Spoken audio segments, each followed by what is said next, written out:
friends, good morning and welcome back again to my vlog, Magipuhas. Merry Christmas! Merry Christmas mga friends. Ano pala namin mamayang hapon? Christmas party sa Puhas Tailoring. Ano na mga friends, ang Puhas Tailoring ay 15 years na. 15 years old. Kasi nagsimula kami mag-tailoring 2008. Kaya ito pala yung mga tinahi kong yung apron and ribbons sa sa Kiddies Farm. Tapos yan, tatahiin pa yan. Tatapos lang ni Tara mag cut. Tapos ito yung pa-deliver namin sa Hambabauran National High School. 52 sets sa PE, tapos yung school uniform nila. Ito ang aming Santahat no. Ito pala yung Santahat namin mga friends. Gumawa lang kami tapos wala na siya ditong puti. Hindi na inabot. Busy na ito. Ako lang nagtahi nito mga friends. Nag-import talaga ako dyan. At ngayon, muna ako kay Tara. Pinatupi ba? Linisan muna ang tailoring kasi wag muna siyang manahi ngayon. At ito pala, may jacket pala dito mga friends. Ano to, yung sample para sa Science High. Gagawa kami ng sample sa jacket.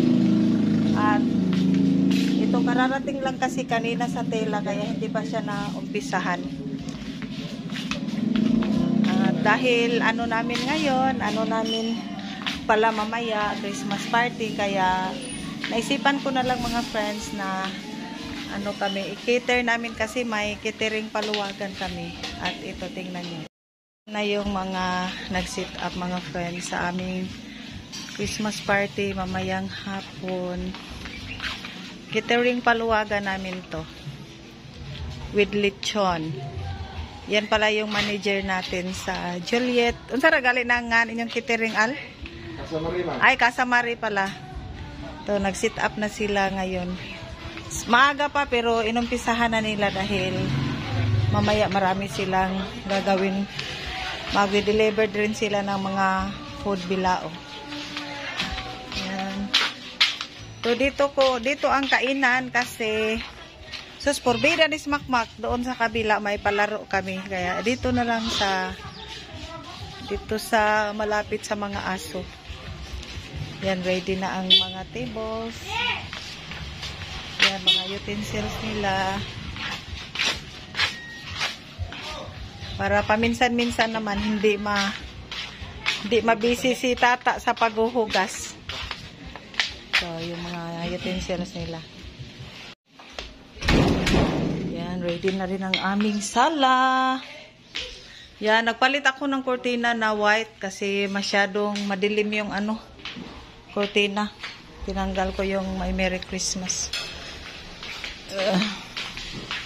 Yan, nagluto muna ako ng tanghalian mga friends dahil tanghalian muna tayo. Nagsigang kami ng baboy. At alam nyo, itong mga gulay namin mga friends, galing na to sa Binlew, sa aming garden. Yung labanos, yung okra, sitaw, at saka kalabasa. Gulay namin yan doon. Yan. Makakuan mas tatao. Magkapahuways panghugas o niyang gabi Char. Maya-maya na kami kakain. Wala pa yung ibang tao. Yan na. May bisita pa pala kami dumating. Hi, Shing! Dumating si Yasi, ang Patita TV. Hi! Hi mga friends! Auntie! Yan, kararating lang nila mga friends. Dito sila magpasko at New Year. Kakain na si Ali. Kakain na ba? Ara, ismura dito. Ara, dito.